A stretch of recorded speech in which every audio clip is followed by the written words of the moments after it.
Apple कच्चं देणार नाहीये. I am going to give only boiled apple. These are the things which is that. त्यांच्या पण त्या त्या ग्रुपमध्ये फिरायला लागले. म्हणजे जर आज आपण ही ॲलर्जिसिटी नाही थांबवली इकडे, तर it is going to increase within, म्हणजे आपण जे 10-15 वर्षापूर्वी US UK होतं, आपण we will reach there within 3 to 4 years with lots of allergic patients. So what is allergen? It is an antigen that causes an allergic reaction. So how does it happen? जेव्हा first time कोणीतरी तुम्हाला सांगितलं की मी पहिल्यांदा mushroom खाल्लंय, मी पहिल्यांदा egg खाल्लंय, मी पहिल्यांदा चिकन खाल्लंय, मी पहिल्यांदा सी फूड खाल्लंय आणि मला रिॲक्शन आली, तर नाही, it is not possible. First time Wien ever you eat it causes only sensitisation. The next time Wien you eat it causes a allergic reaction. त्यामुळे पहिल्यांदाच कोणी काहीतरी खाल्लं असेल आणि त्यांना रिॲक्शन येणार, तर ते शक्यच नाही. तर what happens, this is like, एकदा तुम्ही जेव्हा sensitisation means there is a IgE. These are the Y-shape are the IgE which gets attached. म्हणजे ॲलर्जन तुम्ही आलं तुमच्या शरीरात की त्याच्या अगेन्स्ट IgE अँटीबॉडीज तयार होतात. This gets stuck on the mast cell and the mast cells are roaming in your blood all over the body. जेव्हा तुमची इम्युन सिस्टीम चेंज होते की जेव्हा ते environment, see the allergen is not responsible for causing allergy. कारण allergen same आहे. Dust is same for me, for anyone. Why only few patients are getting that allergy? So the allergen is not responsible for causing allergy. The environment is responsible for causing the allergy. हे पण सांगू आपण when we are going for the allergic march. So whenever there is a change in environment, मी म्हटलं अशा condition जेव्हा होतात तेव्हा ते अँटीजन अँटीबॉडी रिॲक्शन तयार होतं and then it causes a mast cell liberation and it leads to the histamine release, chemotactic factors release and leukotriene factors release, and it causes the inflammatory process and leads to all these symptoms. See, all these symptoms are the symptoms of the specific systemic disorder also, and they are the symptoms of allergy also. So I have got few patients. ते एक होते, there is a lady from the Lonavala, was just going to the, म्हणजे ती फक्त तिची काय complaint होती की माझ्या डोळ्याच्या मागे खूप दुखतं, डोळ्याच्या मागे दुखते इकडे हेडेक होतोय. They went to the neurologist, was MRI CT scan was normal, treated with the migraine medicine. Still she has a complaint. ती नंतर अशी कधीतरी म्हणायची की मला आहे ना इकडे थोडं नाकात आहे ना कुठेतरी काहीतरी वळवळ होती. त्यामुळे ENT कडे पण गेले. ENT म्हणाले there is absolutely fine, they taken the treatment, steel she got a problem. Ultimately ती वळवळ होती आणि डोकं दुखतंय, असं जरासं असं एकदमच डोळे बंद करावेसे वाटतायत, असं सगळं. ते they went to the psychiatrist also. There also she took a treatment, everything, but still she had all the complaints. Ultimately the one doctor referred to me. आम्ही बघितलं, आम्ही स्किन प्रिक टेस्ट केली and what came positive was a dust mites. because they were staying in Lonavala, little of a dampened area आणि थोडंसं woolen blanket आणि सगळं वापरत पण होते. They had one this dog also and maybe related to that dog had a mites or something, we don't know, but we started with the immunotherapy and she is absolutely fine. So all the symptoms like conjunctivitis किंवा redness of the eyes किंवा watering of the eyes can be the allergic symptoms. Like nose मध्ये pruritus, congestion, sneezing, clear rhinorrhea, upper airways like hoarseness, stridor, oropharyngeal, laryngeal edema in cases of anaphylaxis, tachycardia, hypotension, cardiac arrest in cases of anaphylaxis. Lower tract मध्ये पण there can be tachypnea, dyspnea, skin मध्ये urticaria, warmness, itching is also one of the sign and symptoms. Gastrointestinal symptoms like a nausea, vomiting, cramping abdominal pain are also related to the allergic. Urticaria, this is also one of the common sign and symptom of a allergic condition. This is known as a dermatographism. Why this is important? म्हणजे काय पेशंटला आहे ना तुम्ही फक्त just हातावरती scratch करा तर ते त्यांना असं रेडनेस आणि व्हील फॉर्मेशन होऊन जातं. Because their skin is very, very sensitive. This is known as a dermatographism. Because ह्या पेशंटला आहे ना, I cannot do the skin prick test. म्हणजे skin prick test is the diagnostic for the any allergic condition. आपण skin prick टेस्टमध्ये काय करतो की आपण त्याचे जे सोल्युशन्स येतात, म्हणजे मला जे ॲलर्जन वाटतात त्याचे जे सोल्युशन्स येतात त्याचा एक एक ड्रॉप हातावरती ठेवला जातो आणि त्याच्यानंतर थोडं स्क्रॅच केलं जातं. We allow that allergen antigen to go in the upper layer of the skin. If you have antibodies against it, IgE against it, it will cause an antigen antibody reaction and you will get a wheal formation over there. तर त्यांची एवढी sensitive skin असते की we don't know it is the wheal formation has occurred because of the scratch or because of that antigen. So for them is the blood test which is the important test.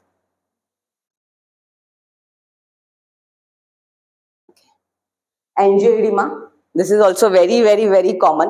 एंजिओइडिमा मला आधी वाटायचं की काय, मी खूप patient बघितले नव्हते. Maybe this mainly goes to the skin specialist and everything. But yeah, this is also very, very common. This can be the sign and symptoms of the urticaria with angioedema, and sometimes it is the sign and symptom of a Poland foot syndrome.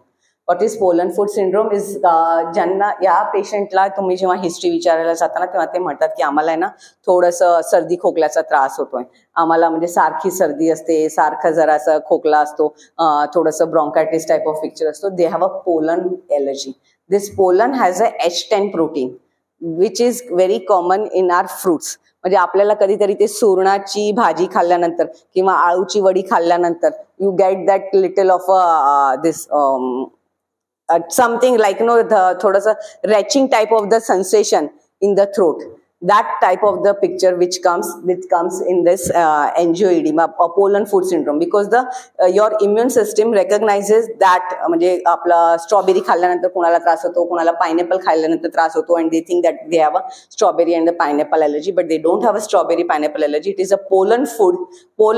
Polandची allergy असते आणि पोलनचं H10 protein is similar to that proteins which are present in the fruits. त्यामुळे त्यांच्याकडे ना हे सुरू झालं. They have a lot of pollen. आपल्याकडे पण पोलन ॲलर्जीज आहेत असं नाहीये, पण त्यांच्याकडे खूप जास्त प्रमाणात आहे. त्यामुळे त्यांच्याकडे ते बॉईल करायचं ॲपल आणि खायचं सुरू झालं. तुम्हाला कधीही कुठल्याही पदार्थाची ॲलर्जी झाली ना तर त्याच्यातल्या प्रोटीन स्ट्रक्चरची ॲलर्जी होते. तुम्हाला कधीही कार्बोहायड्रेट आणि फॅटची ॲलर्जी होत नाही. So this is very very important. त्यामुळे तुम्हाला कधी आहे ना तुपाची ॲलर्जी नाही होणार. त्यामुळे आपला आयुर्वेद वॉज व्हेरी गुड. आयुर्वेदाने त्यामुळे आयुर्वेदामध्ये असं होतं की औषधं you have to take it through the म्हणजे तुपाबरोबर घ्या, तुम्ही त्याच्याबरोबर घ्या. पण आपण आहे ना काय झालं, आपण एकच ठिकाणी चुकलो की we have not done the research. किंवा मला जसं वाटतंय ना तसं म्हणजे there was a evidence based medicine we never practised and that we lack. म्हणजे मी एक असंच लेक्चर आहे ना आयुर्वेद डॉक्टरांच्याकडे पण दिलं होतं. ते माझ्याकडे खूप जण आले, madam we have reversed the diabetes, madam we have reversed the cancer.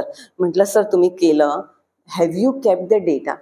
तुम्ही सांगितलं त्या पेशंटचं नाव लिहून ठेवलंय, तुम्ही ते किती डोस दिला होता, आधी काय पेशंटची कंडिशन होती, आधी इन्व्हेस्टिगेशन्स काय केले होते, नंतर ते किती इम्प्रूव्ह झाले, काय केलं, तुम्ही ते काही मेंटेन ठेवलंय नाही. Where we lack. आता तीच लोक तीच रिसर्च करतायत आणि then they are coming to us.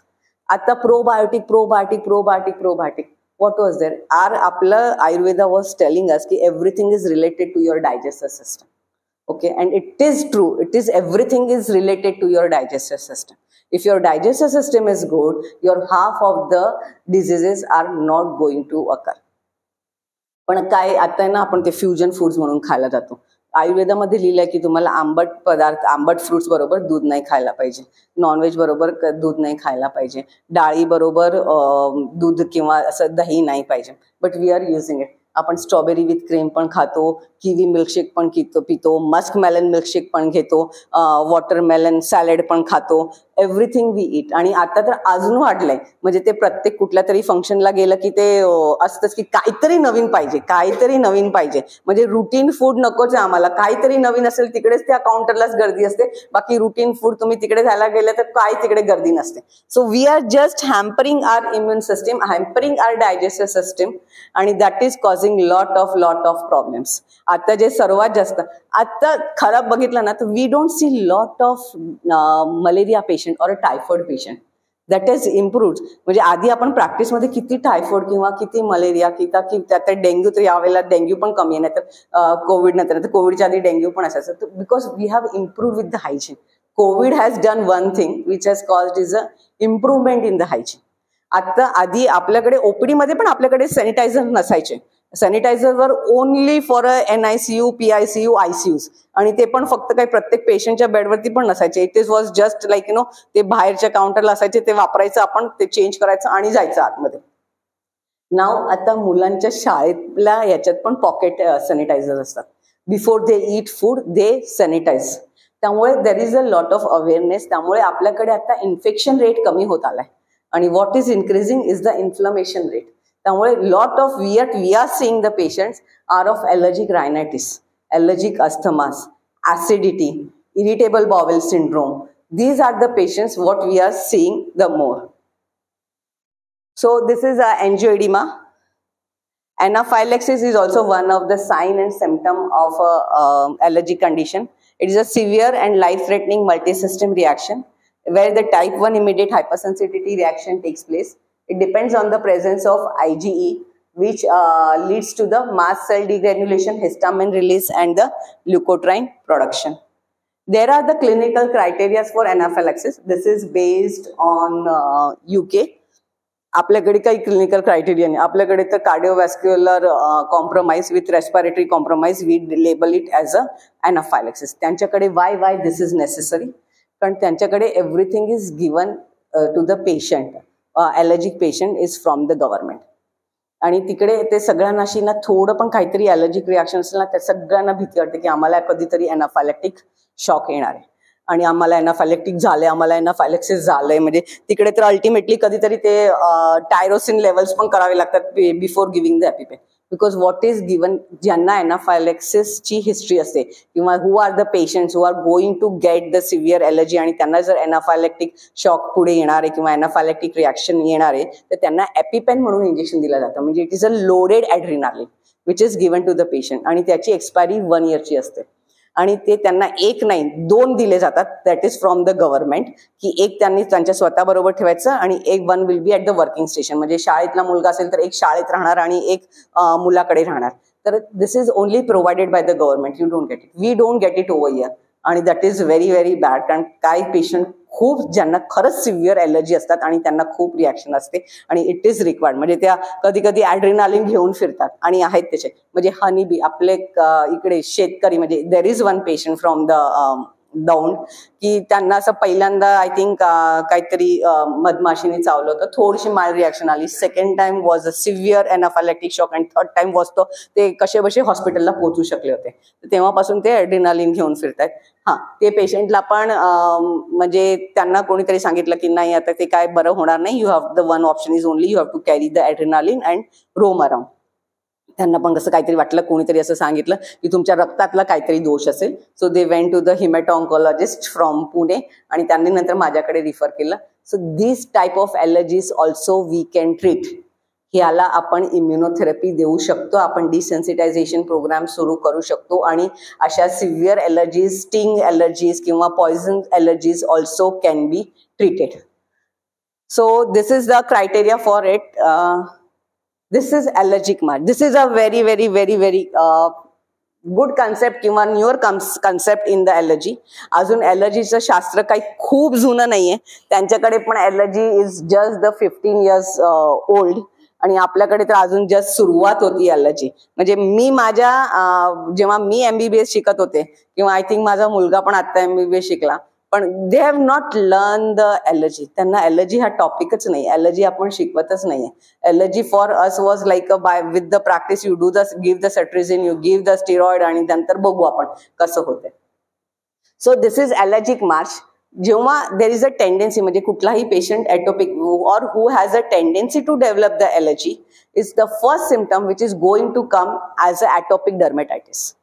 Atopic dermatitis, dry skin is the first symptoms which comes to the baby. Just एक उदाहरण, म्हणजे आपण का ते इम्पॉर्टंट आहे बघणं, आणि why this is required to spread the awareness की this is also allergy. Just मी UK मध्ये होते. My niece delivered a baby and the baby was fine, caesarean section, primi होती आणि was fine, 3.5 kg of birth weight, absolutely fine, सगळं व्यवस्थित होतं. 7 दिवसानंतर द बेबी स्टार्टेड क्राईंग, असं क्रँकीनेस आणि थोडंसं rashes all over the body. They went to the paediatrician, they went to the dermatologist आणि त्यांना इमोलियंट दिलं सगळंच. फक्त baby was only on breast milk, nothing. आणि बेबीला बाकी पण काहीच नव्हते वापरत, तेल नाही, काय नाही, फक्त just the moisturising lotion. But still the baby was cranky and baby had a little rash. प्रत्येक वेळेला पिडियाट्रिशियनकडे जायचे, ते म्हणायचे developmental milestones are good, weight gain is good, everything is good, forget. काय नाही, असे बेबी रडत असतात, थोडं मोठं झालं बेबी की शांत, काही काळजी नाही करायचं, जाऊ दे. When I came, the baby was 5.5 months old. Baby was only on breast milk. बाकी काहीच नव्हतं बेबीला ते देत.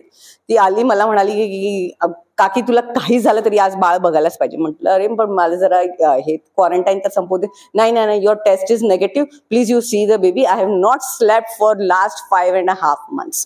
मला काही करून तू बाळ बघ आणि बघ काय प्रॉब्लेम, मला माहिती नाहीये, but the baby is very very क्रँकी. I saw the baby. Baby had a rash type of the thing, म्हणजे ड्राय स्किन किंवा ॲटोपिक डर्मॅटायटिस टाईप ऑफ थोडंसं पिक्चर होतं. म्हटलं माझं ऐकशील का? तर म्हणे हो. म्हटलं you have to stop, you continue with the breast milk. बाळाला तू तुझं दूध पास, काही प्रॉब्लेम नाही, but you have to stop milk and milk products from your diet. म्हटलं तू ऐकशील? तर म्हणे हो काकी, मी काही काय ऐकायला तयार आहे, मी I am ready to do it and I will do it. आणि within 72 hours she called me and she told me की मी काल रात्री काकी एकदम छान झोपले, बाळ पण छान झोपलं आणि बाळाची रॅश 90% गायब झाली. So what was this? This was a milk protein allergy that was going from the mother's milk to the baby and was causing the problem. असंच अजून एक पेशंट होता, मी सांगितलं तर मला ती जी mother in law had come त्यांच्याबरोबर मला म्हणाले असं कसं मॅडम, बाळंतिणीला दूध नाही दिलं तर तिला दूध कसं येणार?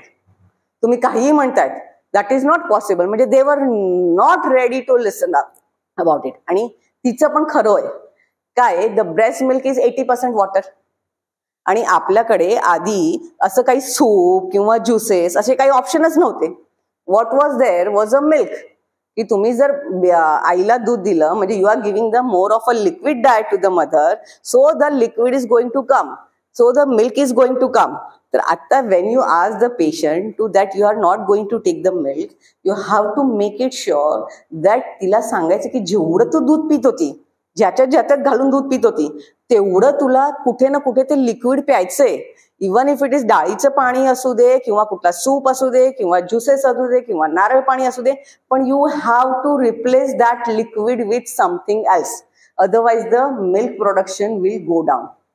सो आणि हेच गोष्ट आहे, ते आपल्याकडे अजून अवेअरनेस नाही. We don't know that this can be the reason.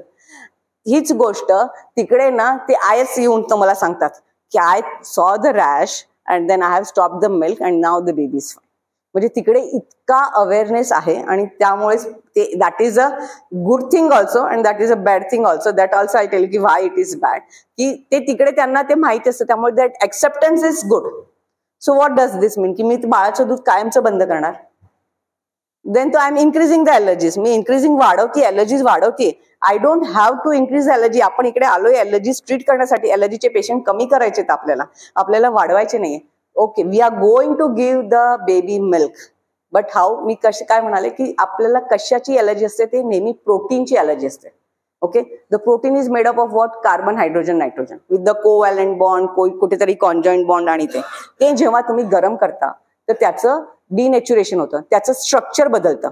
आणि Wien you do that, the body doesn't identify that structure. The allergy occurs at a very very cellular level. म्हणजे जो MHC क्लास जे असतात किंवा MHC class antigen antibody reaction that occurs, त्याला इकडचं Hच पाहिजे आणि इकडचा C पाहिजे. ते जर झालं तरच ते रिॲक्शन होणार आहे, नाहीतर ते रिॲक्शन होणार नाहीये. त्यामुळे what we are first is thing what we are going to give the baby in the form of a milk will be the cake or a biscuit. Because what happens in that, the milk gets boiled at 180 degrees Celsius for 20 minutes. It changes its structure and body doesn't identify it. So there is a milk ladder, there is a egg ladder, how we are going to increase one by one to that. First येणार cake, येणार biscuit, येणार त्याच्यानंतर येणार is going to be pudding, त्याच्यानंतर it's going to be ताक, त्याच्यानंतर दही, मध्ये कढी, असं पनीर, बटर, चीज करून ते हळूहळू it's going to come as a milk, and that is going to take around 6 to 7 months. But we are going to start the baby on a milk. But why this is important, म्हणजे हे तुम्हाला थोडे दिवस तरी milk बंद करून असंच milk चालू करावं लागेल, because if we don't start, हे ॲटॉपिक डर्मेटायटिस जाणार आहे तिचा, don't worry about it. The baby will be fine with this by 4 to 5 years of the age. तिचा ॲटॉपिक डर्मेटायटिस निघून जाईल. She might develop the food allergy, that also जेव्हा weaning आपण चालू करतो, atopic patient might develop a food allergy, थोडीशी राहील, आणि that also goes by around 10 to 12 years, 7 to 8 years मध्ये ती निघून जाते. Then comes a allergic asthma, which also comes by around 4 to 5 years of the age, and that also goes by around 10 to 12 years of the age. आपण म्हणजे आम्ही paediatrician पण सगळ्यांना सांगतो की बालदमा आहे ना 50% बरा आहे ना 5-6 years पर्यंत होऊन जातो ब्रॉन्कायटिस, आणि बाकीचा 80% दमा is going to be cured at the 12 years of the age. So तो 12 वर्षापर्यंत तो पण बरा होऊन जाणार आहे. फक्त 20% लोक आहेत that are going to develop a adult asthma. Adult asthma. So what is that? कि ते allergy का तो अस्थमा पण बरा होणार आहे. What is going to remain is 7 ते 8 वर्षाला allergic rhinitis is going to come, and it's going to remain the whole life. आता जर तुम्ही जर कोणीतरी असं जस्ट बघितलं तर सर्वात जास्त पेशंट जर आपण आपल्या ओपीडीत बघत असणार आहे ना, so they are of the allergic rhinitis, allergic cough, and it's going to be the acidity problem आणि थोडासा इरिटेबल बॉवेल सिंड्रोम प्रॉब्लेमचे पेशंट बघतो. So if we want to decrease down this allergic rhinitis which is not going to be treated, ते completely life long राहणार आहे, तर ते जर स्टॉप करायचं असेल तर we have to somewhere stop this allergic march. And how we are going to stop this allergic march? So this is what is allergic march? The allergic march or atopic march is the natural history of allergic manifestations which are characterized by a typical sequence of progression of allergic disease, with some signs becoming more prominent while others subside. म्हणजे तुमचा ॲटॉपिक डर्मेटायटिस कमी झाला, तुमची food allergy वाढली, तुमची food allergy कमी झाली, तुम्हाला थोडासा ॲलर्जिक अस्थमा आला, तुमची ॲलर्जिक अस्थमा कमी झाला, you will develop the allergic rhinitis, and which is going to remain for the life long. So how can we halt this allergic march or the allergic comorbidities? One is through the dietary factors like antioxidants such as vitamin C, E, zinc, selenium can prevent the allergy. Vitamin D3, by just treating the vitamin D3 deficiency, you are going to treat the allergy. There was one patient who was a chronic urticaria. 1.5-2 वर्षापासून continuous त्यांना urticaria होतं. Test was negative, everything was negative, but ते urticaria होता. We did the vitamin D3 deficiency, vitamin D3 test, and then it was the vitamin D3 was just 3. आम्ही double dose vitamin D3 maintenance dose चालू केला, आणि within a month that chronic urticaria went off. So just by treating vitamin D3 deficiency, the urticaria has gone. Then pre and probiotics, which is very very common. आता खूप आलेत, खूप brand आहेत, आणि it really helps pre and probiotics. That also helps for the gut flora, gut immunity improvement. And the grass pollen immunotherapy, म्हणजे तुम्हाला जर dust माइट्सची allergy असेल, तुम्हाला पोलनची ॲलर्जी असेल, तुम्हाला फंगसची ॲलर्जी आहे, तुम्हाला डॉग एपिथिलिया, काऊ डेंडर, या सगळ्यांसाठी आपण इम्युनोथेरपी चालू करू शकतो. What does the immunotherapy means? आधी माहिती का, आपण असं फक्त स्टोरीजमध्ये ऐकलंय, but these are real because these have happened in UK also, Europe also, की आधी आहे ना राजाला थोडं सर्पविष दिलं जायचं, की जर कधीतरी पुढे त्याला सर्पडंख झाला तर ते विष चढू नये. The same principle we don't give poison, but what we do is, आपण जे ॲलर्जन पॉझिटिव्ह येतात, डस्ट म्हणा, डस्ट माइट्स म्हणा, जे ॲलर्जन आपल्याकडे पॉझिटिव्ह येतात त्याचे आपण एक थेंब घेतो, त्याच्यात आपण 2,500 थेंब पाणी टाकतो, आणि तसं एक सोल्युशन तयार करतो. दुसरं सोल्युशन तयार होतं ते एक थेंब ऑफ ॲलर्जन, त्याच्यात 1500 ड्रॉप्स पाणी टाकलं जातं. तिसरं ड्रॉप तयार होतो, that 1 drop of allergen with 500 drops of water. This depends upon the severe, म्हणजे हे कॉन्सन्ट्रेशन कसं करायचं, it depends upon the severity of the patient, age of the patient and how the comorbidities around, म्हणजे त्यांना diabetes आहे का काय, त्याच्या सगळ्यांवरती हे कॉन्सन्ट्रेशन पुढे मागे होऊ शकतात. We can start from the 5 years of the age till 87-90 years of the पेशंटला पण आपण हे देऊ शकतो. And this is very very very very effective. And it takes around, first bottle takes around 1.5 months, second bottle takes around 1.5 months, third bottle takes around 1.5 months. म्हणजे around 5 months treatment मध्ये patient becomes 90% symptoms free. फक्त कधीतरीच एखाद्या वेळेला थोडस जर वातावरण change झालं तर तो सिम्पटम राहतो, की जे फक्त नॅपकिन नाही दुपट्टे घेऊन बसायचे एवढं त्यांना त्रास असायचा, that can be completely cured. आणि हे खरंय, मी आय थिंक ऑगस्ट महिन्यापासून I think the first patient have must have gone on the immunotherapy. आतापर्यंत एक आय थिंक 100 एक पेशंट असतील on the immunotherapy. 99.99% all have been benefited and it is not very expensive also. The cost is not so much, खूप minimum cost मध्ये ते होऊन जात आहे. Cost is around 4,000 to 6,000. The complete treatment for 6 months. So the immunotherapy helps. Okay. So what is important is the diagnosis by the history. History is very important. आता एक simple सांगते की why the history is also important. माझ्याकडेच एक patient आला होता, my old patient, around 9 years old child came, आणि एकदम फादर एक दिवस एकदम पॅनिक सिच्युएशन मध्ये आले आणि the baby had the patient the child had a urticarial rash. आणि नंतर ते म्हणाले मला पण असं लहानपणी व्हायचं आणि it took lot of time, मला माहित नाही ते, पण मला हे खूप, म्हणजे मला जे त्रास झाला ते माझ्या मुलाला नको आणि तुम्ही आता ते लगेचच्या लगेच ट्रीट करा. म्हटलं ठीक आहे. आम्ही हिस्ट्री विचारली, देर वॉज इटन एग खाल्लं होतं, चिकन खाल्लं होतं, पण तो नेहमीच खायचा, सगळं झालं. म्हटलं ठीक आहे, आता तर ॲक्यूट फेज आहे, I have to treat that first, so you will do the test after. 1 महिना 1.5 महिन्यानंतर आपण टेस्ट करू, हे सगळं बरं होऊ दे आणि then you come to the clinic, will do the test. जाता जाता ओपीडीच्या बाहेर, क्लिनिक मधनं बाहेर पडता पडता तो परत आला आणि मला म्हणाला, मॅडम तुम्ही त्याचे डोळे बघितले का? तर आय टोल्ड की काय झालं? तर म्हणे नाही, त्याचे जरा डोळे लाल झाले होते एक 3-4 दिवसापूर्वी. We went to the ophthalmologist आणि त्यांनी आम्हाला ड्रॉप्स दिले होते and we have started with the drops, तुम्ही एकदा बघून घ्या. I saw the this eyes, it was absolutely good, म्हणजे आईजला काही नव्हतं. आणि मी म्हटलं प्रिस्क्रिप्शन बघू दे, तर त्यांनी मला ते प्रिस्क्रिप्शन पण दाखवलं. देर was a Ciplox eye drops. म्हटलं बरं ठीक आहे. ते पेशंट आल्यानंतर आम्ही टेस्ट केली, वी डिड एव्हरीथिंग, म्हणजे त्यांनी जी हिस्ट्री सांगितली everything came negative. What came positive was Ciplox. म्हणजे this was just the Ciplox sensitisation. जर हे आपण फाइंड आउट नसतं केलं तर पुढे जाऊन कधी ना कधीतरी सिप्लॉक्स दिलं जातच. It is very common and it would have led to the severe drug reaction. So that is why the history is very very important. So how we are going to do the test is the diagnostic test will be the IgE mediated or a T cell mediated. मी म्हणाले तसं there are 2 bunches of the test. One is IgE mediated la is the skin prick test we do, then the blood test specific IgE levels आणि intradermal skin test usually done for the drugs and the venom. त्याच्यासाठी intradermal that is done in the dilutions. We can do it for the anesthetic drugs also, but they are usually done in the dilutions like 1:250, 1:1000, 1:200 आणि तसं.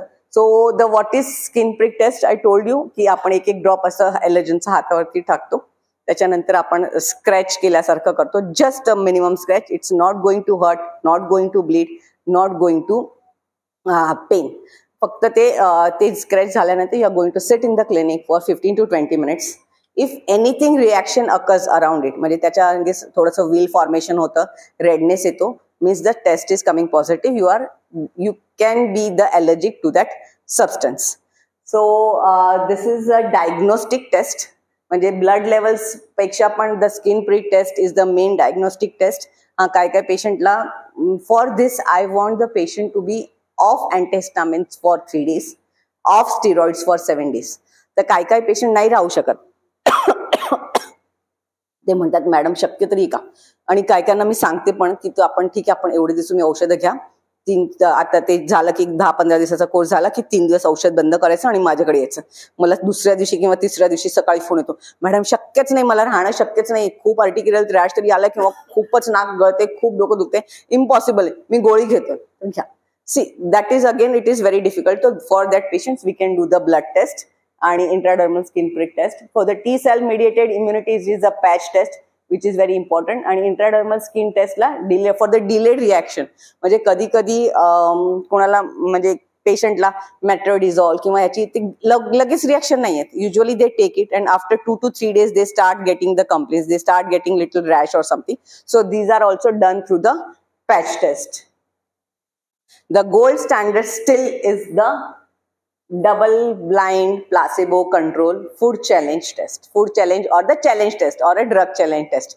म्हणजे याच्यात असं म्हणजे खूपदा आहे ना पेशंटला स्वतःच वाटत असतं की मला याची एलर्जी, म्हणजे दॅट इज जस्ट असे मी म्हणाले ना तसे पेशंट जे म्हणतात ना IgG लेवल्स पॉझिटिव्ह असतात आणि आम्हाला याची एलर्जी मी किती त्यांना म्हणा तरी ते म्हणतात नाही आम्हाला एलर्जी आहेच, आम्ही नाही खाणार आहे. असे पण पेशंट आहेत की जे स्वतःच डायग्नोज करतात आणि आपल्याकडे पण तसे पेशंट आहेत आणि जे जस्ट वॉन्ट की आम्हाला नाही खायचं, आम्ही आम्हाला नाही खायचं की आम्ही आमच्या मुलांनाच देणार नाही, कारण स्वतःच खायचं नसतं ते मुलांना काय फरक, म्हणजे मुलांना ते जस्ट नाही हे नाही खायचं. सो फॉर देम और the sometimes the aspirin desensitization also we can do this all this challenge test. तर चॅलेंज टेस्टला आपण काय करतो, it is all depending upon the protocol, पण तरी पण असं एकदम म्हणजे 1/8 ऑफ द थिंग, म्हणजे आता कोणाला पीनटची चेक करायची असेल, कोणाला काय करायचं तर 1/8 of the peanut is just असं थोडंसं जिवेच्या खाली असं होटाच्या खाली रब केलं जातं आणि पेशंटला सांगतो आपण थुंकून द्या. त्याच्यानंतर ते हळूहळू त्याला थोडं दिलं जातं. It is usually the hospital based and the day केअरला आपण करतो. सकाळी एकदा पेशंट आला की it takes 4 to 5 hours for this test. आणि इन बिटवीन तुम्ही जसा डोज वाढवत गेला आणि जर in between he get something reaction, so means he is allergic to it and then we stop giving it that thing. So the skin prick test, I told you we will wait. We usually the above more than 3 millimeter of the diameter we consider as a positive diameter, but anything above 3 millimeter is positive. So the false positive reaction we get it in the dermatographism. मी म्हणाले की ज्यांची skin खूप sensitive असते त्यांना येतं आणि कधीतरी codeine morphine अशी जर घेतलेली असते औषधं तर, or if it is a non आयजेटिन मास्ट सेल डिग्रॅन्युलेशन म्हणजे मास्टोसायटोसिस किंवा मास्ट सेलचा प्रॉब्लेम असेल तर it can cause this reaction. And the false negative म्हणजे ते पॉझिटिव्ह असेल पण आपल्याला रिॲक्शन दिसणार नाही. When the patient has taken the antihistamines, patient has taken the steroids, or that is immediately after the reaction. म्हणजे तुम्हाला जर सिव्हिअर रिॲक्शन आली असेल तर त्याच्यानंतर ही टेस्ट ॲटलिस्ट 4 weeks करता येत नाही. This is prick to prick test. आता प्रत्येक वेळेला there are millions of allergens, तुम्ही कितीचं सोल्युशन्स काढणार आहे आणि कसं करणार आहे. So every time it is not possible की तुमच्याकडे ते सोल्युशन असणारच आहे. असाच एक पेशंट होता, शी वॉज अ डॉक्टर. नगरच्या साईडला ना एक हादगा म्हणून मिळतं, हादगाच्या फुलाची भाजी करतात ते. सर तर त्यांच्याकडे ते त्यांचे कोणीतरी रिलेटिव्ह असतील नगरला तर ते त्यांनी आणले होते आणि त्यांनी त्याची भाजी केली होती. ते त्यांनी खाल्ली आणि शी गॉट सिव्हिअर रिॲक्शन आणि ते ऍडमिट करावं लागलं तिला आणि ते there was anaphylactic shock type of the picture. मला बोलवलं होतं, आय सॉ द पेशंट आणि मी म्हटलं बरं ठीक आहे आता असं ट्रीटमेंट असू दे सुरू, आपण एक 4 weeks नंतर टेस्ट करूया. In between she developed little of urticarial rash on and off. ते तिनं सगळं, ती स्वतः डॉक्टर होती, तिनं सगळं लिहून ठेवलं होतं की मी भेंडी खाल्ली होती, मी वांगी खाल्ली होती, मी हे खाल्लं होतं, मी ते खाल्लं होतं. आम्ही सगळं टेस्ट केलं, एव्हरीथिंग केम नेगेटिव्ह. मी म्हटलं बहुतेक ते हादग्याचं फूल होतं विच वॉज रिस्पॉन्सिबल. म्हटलं नको खाऊ ना, काय फरक पडतोय. See this is the like she can prevent it, म्हणजे हे नाही खाल्लं तर काही फरक नाही पडणार आहे. तर म्हणे नाही पण दे वॉन्टेड टू क्लिअर की त्याचीच होती का नाही. त्यांनी ते मागवलं फुल आणि त्याचं मी ॲलर्जन कुठून काढणार. तर ultimately we took that this prick to prick आम्ही टेस्ट केली त्याची अँड इट केम पॉझिटिव्ह. म्हणजे अजून आम्ही 15 मिनिटाचा वेळ देतो पण अजून तर एक मी करून ते रूम मधनं बाहेर परेपर्यंत there was a diameter of 7 to 8 millimeters. म्हटलं काय नाही बाबा, ते तू धुवून टाक, ते diameter is going to increase, काही गरज नाहीये, you are allergic to that substance. असाच एक पेशंट होता, वॉज ऍडमिटेड लास्ट इयर, असं was working at the construction site. तर ते बरोबर पावसाळ्याच्या सीझनमध्ये त्यांच्या त्या कन्स्ट्रक्शन साईटला कुठला तरी किडा यायचा आणि किडा यायचा आणि ते किडा ते असे कधीतरी हातावरती पडायचे, कधीतरी ते असं ते म्हणजे ते हेल्मेट बेल्मेट घातली तरी पण कुठेतरी पडायचा तो किडा, असा छोटासा होता. आणि that has caused may be the problem. ते एकदा त्याचं ते एनाफायलेटिक शॉक घेऊन ऍडमिट झाले होते. This year also he got admitted, the same season same that. आणि ते म्हणाले आम्हाला वाटतं ते बहुतेक किडाच आहे. म्हटलं तर काय ते किडाच घेऊन या. वी डिड दॅट किडाची पण आम्ही ती टेस्ट केली होती. बट वॉज लाईक अजून आपण एवढं नाही गेलो की maybe I don't know, I have to talk to some pharmaceutical company or something. It was not possible for me to take out that protein from it. That this आणि त्याला ते डिसेन्सिटायझेशन programme मला चालू नाही करता आला. म्हटलं you have to take the precautions whenever this म्हणजे insect is around. So intradermal skin test, we do it mainly for the drugs and venoms. Small amount of drug like a 0.03 ml to 0.05 ml is given intradermal and we see the reaction after 20 minutes. Patch test is usually done for the things like T-cell mediated immunity, म्हणजे chemicals म्हणा किंवा cobalt, निकल, titanium त्याच्यासाठी पण म्हणा. म्हणजे कधीतरी आहे ना आपण ऑर्थोपेडिक सर्जन और माय हजबंड न्यूरो सर्जन ते लावतात प्लेट्स आणि स्क्रूज आणि सगळं आणि नंतर त्याच्यातनं ते असं सिरस उजिंग चालू होतं. पेशंट येतो आणि म्हणतो हे डॉक्टरनीच काहीतरी प्रॉब्लेम क्रिएट केलाय, doctor has not done the proper म्हणजे ते ऑपरेशन नाही केलं आणि त्याच्यामुळे ते सुरू झालंय. तर फॉर दॅट पेशंट इम्प्लांटवाले पेशंट, डेंटल इम्प्लांटवाले पेशंट असं ते स्वेलिंग येतं ते बहुतेक त्याचंच नाही, बट दिस इज अ रिॲक्टिव्हिटी आणि त्याची आपल्याला टेस्ट करता येते. कोबाल्ट, निकल आणि टायटेनियमची पण टेस्ट करता येते. We can do for the detergents, we can do it for all the chemicals, dyes and everything. And this is usually असं आम्ही त्याचे वेल्स असतात त्याच्यात आम्ही असं असं लिक्विड थोडं थोडं ठेवतो आणि आम्ही असं पॅच लावून ठेवतो. With this patch the patient goes home. This patch remains for 24 hours. If the patient is from Pune, we call them again. We remove the patch, we see the reaction. And जर if the patient is outstation, आम्ही त्यांना सांगतो आम्हाला त्याचा photo पाठवा किंवा कधी कधी व्हिडिओ कॉल पण करायला लावतो. आणि then we decide, we take it the picture at the 24 hours, then we take it picture at 48 hours and sometimes at 72 to 96 hours depending upon the history and depending upon the reaction. Asthma, we know everything about the asthma. This is also one of the sign and symptom of allergy. So 80% of childhood asthmas are allergic asthmas.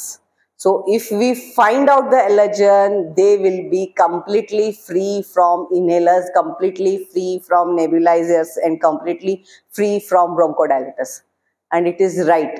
मी खूप पेशंटचे बघितलेत आणि म्हणजे there can be milk, there can be egg, there can be milk egg पण लहान मुलांमध्ये positive येते and that are responsible for this allergic asthmas. And sometimes it is mites, sometimes they are pollen, sometimes they are dog epithelias or something. But yes, we can start with we find out the allergen, we start with the immunotherapy and they are absolutely fine. And 50% of adult asthmas are also allergic asthmas. So if we can find out the allergen, so always keep it in mind. But yes, 50% of adult asthmas are not allergic asthmas also. But yeah, 50% of asthmas are allergic asthmas. So asthma is just the mainly it can be IG mediated, can be non-IG mediated, non-allergic asthmas. Allergic rhinoconjunctivitis. This is very, very, very, very, very common. मला असं वाटायचं नाही, पण नाही माझेच patient कितीतरी मी बघितलेत की ज्यांना 8वी 9वीतली मुलं, 6वी 7वीतली मुलं असं येऊन सांगतात की आम्हाला काय नाक गळते, नाक गळते, नाक गळते, नाक गळते आणि रायनायटिस, डोळ्यातनं पाणी येते, डोळ्याला खाज येते. This is also very very common. Why this is important? आपण सगळ्या पेशंटला काही इम्युनोथेरपी चालू करणार आहे का? नाही, it is not possible. So what we are going to do, we are depending upon this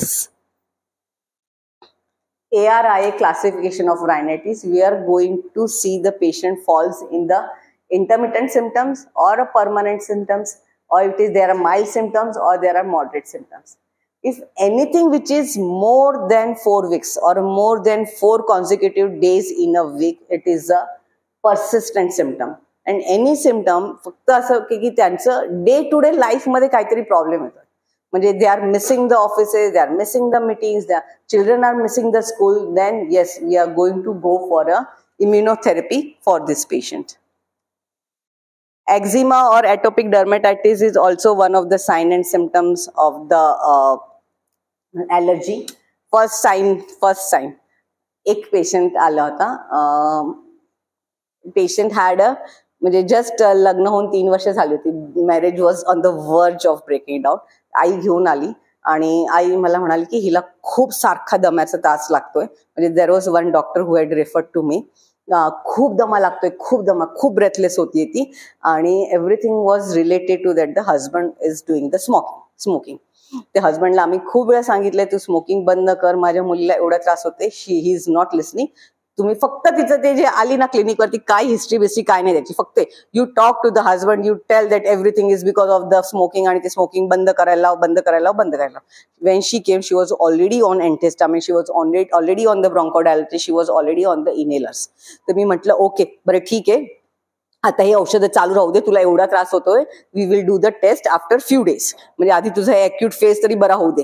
तर तिचा मला रोज फोन 2-3 दिवस कंटिन्यूस फोन, मैडम ठीक नहीं हो रहा है, मैडम ठीक नहीं हो रहा है अभी तक, मैडम आप कोई दवाई दो, कुछ भी ठीक नहीं हो रहा अभी, वैसे के वैसे. मी म्हटलं अरे पण जेपर्यंत मी टेस्ट करत नाही तेपर्यंत मला कसं कळणार आहे, बाकीचे औषध देतात, बाकीचे डॉक्टर देतात तेच मी द्यायला लागली औषधं, मला कळणार नाहीये की तुला कशाची एलर्जी काय आहे. तर मला म्हणे ठीक आहे काही कुछ भी होने दो, मैं वो दवाई बंदी करते हो. आणि तिने अँटिस्टामिन्स 3 दिवसात. मी म्हटलं फक्त इनहेलर्स चालू राहू दे, inhalers like no you can continue with the inhalers चालू असेल तरी I can do the test. तर मी म्हटलं फक्त ओरल अँटिस्टामिन्स बंद कर 3 दिवस आणि तू ये. ती ज्या दिवशी आली टेस्टला त्या दिवशी I was just taking the history, I was looking, ते मदरचं सगळं तेच होतं कॉन्सन्ट्रेशन. तिला 1.5 वर्षाची मुलगी पण होती. की जस्ट स्टॉप. म्हणजे तुम्ही आत्ताच्या तिने मला लावून पण दिला ते नवऱ्याशी बोलायला. मी त्यालाशी बोलले मी आता टेस्ट करते, आपण टेस्ट नंतर परत बोलूया. नवऱ्याला सांगितलं, म्हटलं तुमने बताया नहीं उनको कि उनको स्मोकिंग बंद करना पड़ेगा. मैंने बोला अभी रुको, हमें टेस्ट तो करने दो, फिर हम देखते कि क्या होता है. While talking to her, I saw she was in burqa. I saw there was a dryness in the hands. म्हणजे असं ड्रायनेस आणि थोडंसं असं रॅशेस होते हँड्स होते. म्हटलं असे कुठे तुला रॅशेस. तर ती म्हणाली मला पायावरती पण रॅशेस आहे. आणि तिने मला दाखवले फूट वरती होते, there was some rashes below the behind the knee, आणि तिकडे पण थोडेसे रॅशेस होते, फूट वरती होते आणि हातावरती होते, थोडेसे एल्बो वरती होते. तिने मला सगळं दाखवलं.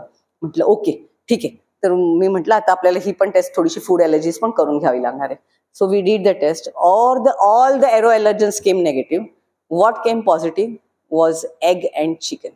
चिकन तरी खूप कमी होतं, एग वॉज खूप सिव्हिअरली पॉझिटिव्ह होतं. मी झाल्या ते आईला म्हणाले ओ तिला तर एगची एलर्जी आली. तो म्हणे हाँ उसको एग चलता ही नहीं है, हमारे घर में कभी एग भी बनता है तो वो खांसी करने लगती है, तो हमारे घर में कभी उसको हमने एग बनाने नहीं दिया. हमारे घर में जब कभी एग बनता है तो हम उसको बाजू वाले घर में भेज देते हैं, हमारे यहाँ तो अभी एग उसके लिए बनता ही नहीं है.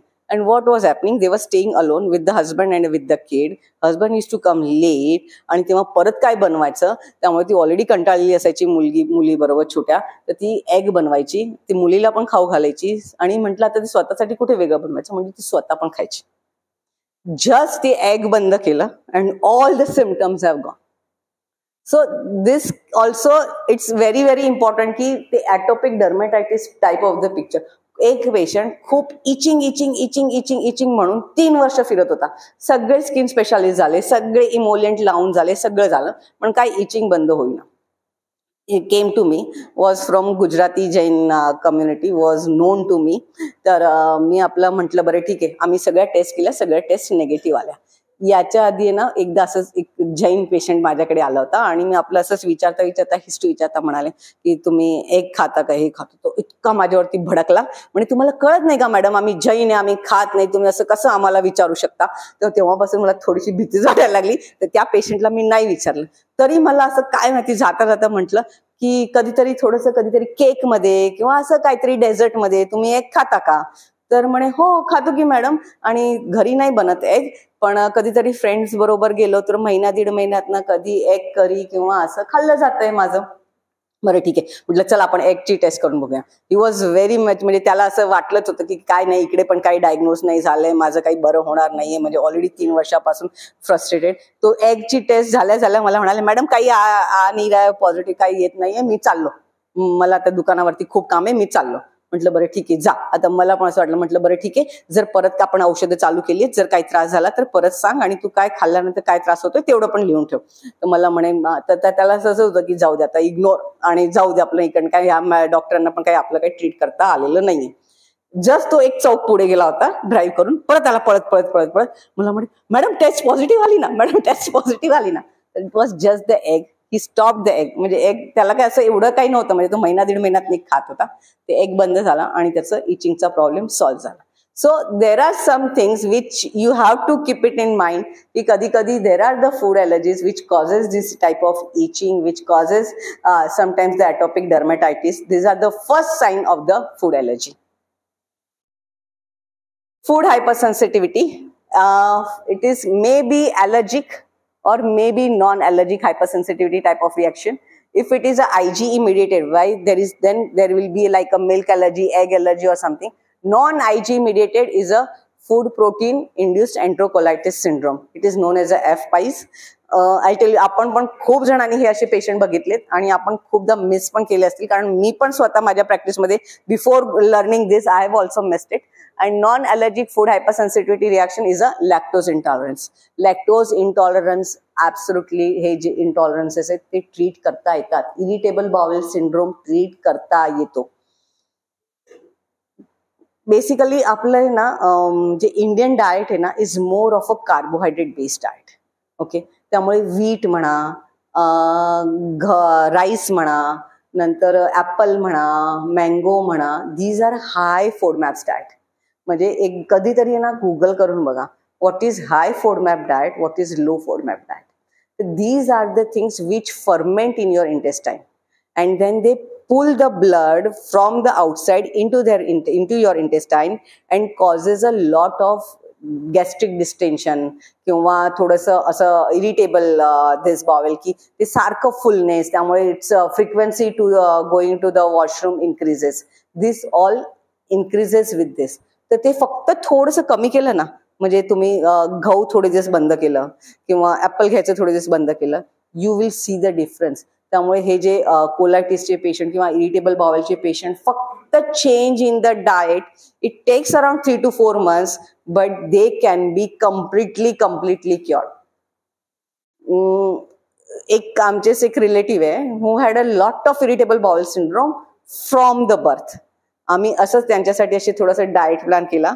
नंतर मला एक दिवस ते असेच भेटले होते एका फंक्शनला. म्हटलं कसं आहे तुम्हाला, तर मला म्हणे इंडिया पाकिस्तान एवढा फरक आहे. म्हटलं अरे वा, very good. Means you can treat this irritable bowel syndrome. Lactose intolerance पण ट्रीट करता येतं. फक्त 6 महिन्यासाठी, कम्प्लीट 6 months साठी तुम्हाला मिल्क आणि मिल्क प्रॉडक्ट्स बंद करावे लागतात, प्रोबायोटिक द्यावं लागतं. Let that gut flora to recover and then again start with little amount of milk. यांना हे करायची गरज नाहीये, त्यांना म्हणजे ते केक बेक बिस्किट करायची गरज नाही, because this is not allergy. This is just the intolerance. तुम्ही डायरेक्टली मिल्क चालू करू शकता, फक्त in a very small amount. That's why the intolerances to treat are very easy than the allergy. What is FPIES? FPIES is a food protein induced enterocolitis syndrome. We all know about this. It's like a non-Ig mediated immune reaction. It can be delayed up to 8 hours post ingestion, involving the gastrointestinal symptoms like a profuse vomiting, diarrhea. It can cause collapse and shock, and treatment with IV fluid and resuscitation. तर हे काय म्हणजे तुम्ही बघितलं तर दिस R the normal गॅस्ट्रोएंटरायटिस. Okay, आपल्याकडे आलेला patient असतो, म्हणतो मी काल बाहेरचं काहीतरी खाल्लं होतं, आज व्हॉमिटिंग झालंय, डायरिया झालंय, प्रोफ्यूज झालंय, we admit them, may be bacterial infection असेल, आणि we treat them with the IV fluids आणि shock treatment, and they are fine. This is normal. पण ह्याच्यात कुठे मिस झालं की we didn't ask the history की what you have eaten it. It can be related to the increased protein that they have taken it, they have ingested it, and this can cause. आणि हे जर आपण जर परत हे miss झालं आणि दुसऱ्या वेळेला जर पेशंटनी हेच प्रोटीन एवढ्याच अमाऊंट मध्ये जर खाल्लं गेलं त्याच्या हातनं, तर it would cause a more severe reaction than what was there before. So that's why this is very important. So we'll come to the ending of this lecture. Summary of allergy diagnosis, how we are going to diagnose the allergy depending upon the history. If it is suggestive that it is allergy, then it confirms the allergy, then we are going to do the skin prick test or a specific Ig levels test. If it positive, it confirms the allergy. If it is negative, then we are going to go for the challenges, like a food challenge or the drug challenge. If it is non-suggestive, like night history allergy, then it excludes. But still, we can go for a skin prick test, Ig levels. They are positive, then we are going for the challenges. And if they are negative, it excludes the allergy. So it is just what we have learned. Now we'll go for some examples. एक खरे cases नाही आहेत, मी बनवलेले माझे cases आहेत. Just to know that की आपलं म्हणजे जे काय आज आपण शिकलो त्याच्यातनं काय थोडंफार what we have understood. Okay. So this is a 1-year-old Natasha developed a widespread urticaria on the 2 occasions whenever she has eaten the boiled egg. Skin prick test is 9 millimeter will to egg. What will be her diagnosis? Skin prick test positive है म्हणजे there is a IgE is positive. So this is a IgE mediated allergy to the egg. Case 2. Since childhood, Mr. Amar has a red itchy eyes, sneezing and runny nose every December to March. The rest of the year, he has mild symptoms. Intermittent treatment with nasal sprays and cetirizine he takes. His sleep is disturbed and he sometimes misses important meeting in the office. How would you define Mr. Amar's problem depending upon the ARI classification? Because this will decide that we are going to start with a desensitization or a immunotherapy for this patient. So it misses his important meetings in the office. So any work which is disturbed, it goes towards the severe thing. So we are going to start with the immunotherapy for this patient. So this comes in the persistent symptoms, which is more than 4 weeks per week and more than 4 consecutive weeks, and there is a moderate to severe degree of the signs, symptoms are there. Case 3, Neha, aged 35 years, has stopped wearing earrings because they make her ear sore. What is the cause of her sensitive skin? How would you define depending upon the Gel and Combs classification? This will be which immunity will take place in this?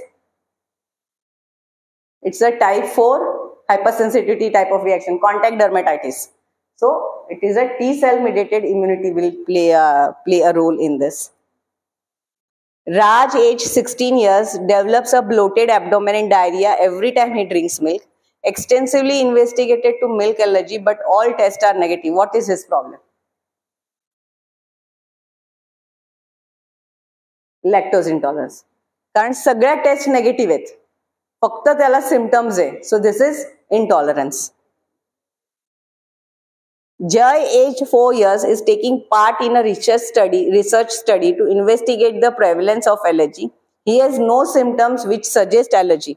Skin prick tests are positive for cat dander, grass pollen and house dust mite. How would you diagnose? त्याला काही allergyचे symptoms नाही आहेत, पण skin prick test positive आले पण असंच ते prevalence of just allergy बघण्यासाठी स्कूल मधल्या सगळ्या मुलांची टेस्ट केली आहे. तर what is his diagnosis? He is allergic or not allergic? Yeah, he is just sensitized. He is not allergic. Any questions? And thank you.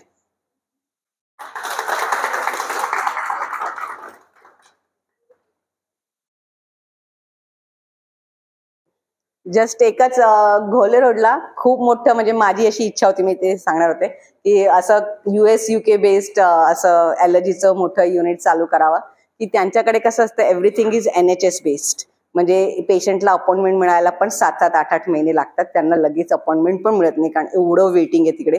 तिकडे फक्त डॉक्टर 6 ते 7च पेशंट बघतात दिवसाचे, आणि तेवढे पेशंट बघितले की ते बापरे आम्ही आज किती काम केलं असं होतं.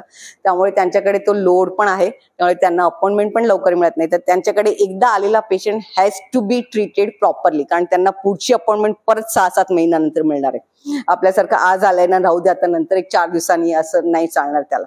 त्यामुळे दॅट इज त्यांच्याकडे सगळंच एकत्र होतं. हिस्ट्री नंतर स्किन प्रिक टेस्ट और something, then again counselling, then there is a respiratory nurse which is there, which is going to tell them that how we are going to use the nasal sprays, how we are going to use the inhalers. There is a respiratory nurse is going to teach them that this is a brown color, म्हणजे हा तुमचा preventive inhaler आहे, हा तुमचा treatment inhaler आहे, blue कलरचा साल्ब्युटामॉल जर तुम्ही वापरताय तर this is all is told by the respiratory nurse. There is a respiratory physio. Not imagine there is known as a entity known as a dysfunctional breathing. काय झालंय यावेळेला कोविडमुळे ना खूप वेळा patient was on the oxygen, त्यामुळे त्याला hyper ventilation करायची खूप सवय लागली आणि त्याच सवयीमुळे दे थिंक दॅट की दे हॅव अ ब्रेथलेसनेस आणि ते स्पायरोमेट्री करा इज नॉर्मल, सगळं नॉर्मल, पण देर इज अ ब्रेथलेसनेस, त्यामुळे ब्रॉन्को डायलेटर सगळं खूप दिलं जातं. Ultimately just there were few patients of this and we have treated them with just the how to breathe. म्हणजे त्यांना फक्त ब्रीदिंग एक्सरसाइज आमच्या समोर 15-15 मिनिटं करायला लागली. Within 2 to 3 sessions they are absolutely fine. आणि हे कधी होतं जेव्हा ॲनिमिया असेल पेशंटला, जेव्हा there is a hyper ventilation होतं, प्रेग्नन्सीच्या वेळेला हायपर व्हेंटिलेशन होतं. This all and this time तो Covid has increase this dysfunctional breathing. So बस by treating the dysfunctional breathing you can treat the asthmas. And तसं ते it's everything is there in the one center. I do the blood levels also, blood test also for the specific IG levels also. आणि it is not very costly. असं सगळ्यांना वाटतं की ॲलर्जीची treatment म्हणजे खूप costly आहे. नाहीये. माझा कुठलाही पेशंट मला एक म्हणजे सगळ्या टेस्ट बरोबर माझं कन्सल्टेशन देऊन पण मला 3-4 हजारपेक्षा जास्त देऊन गेलेला नाहीये. मी at the age of 46 I went UK. So, it is not for the money that I am doing it. It's just to create the awareness and then to treat the patients. त्यामुळे कुठलाही पेशंटला काही नाही, मला patient बरा झाला आणि तो झाला, that is only my happiness. And तो there are lot of patients, just आपण त्या सगळ्यांना जर बरं करू शकलो तो इट इज फाईन. आणि ॲलर्जीज नक्की नक्की नक्की ट्रीट होतात. मी स्वतः माझ्या डोळ्यांनी बघितलेत की ॲलर्जीज ट्रीट होतात. And whatever like the ओमॅलिझुमॅपासून सगळंच आपल्याकडे अवेलेबल आहे. म्हणजे what is the last treatment in allergy is also available and we do all the type of allergic treatment. Thank you. Thank you, ma'am. Thank you for delivering such in-depth and very informative lecture on immunology.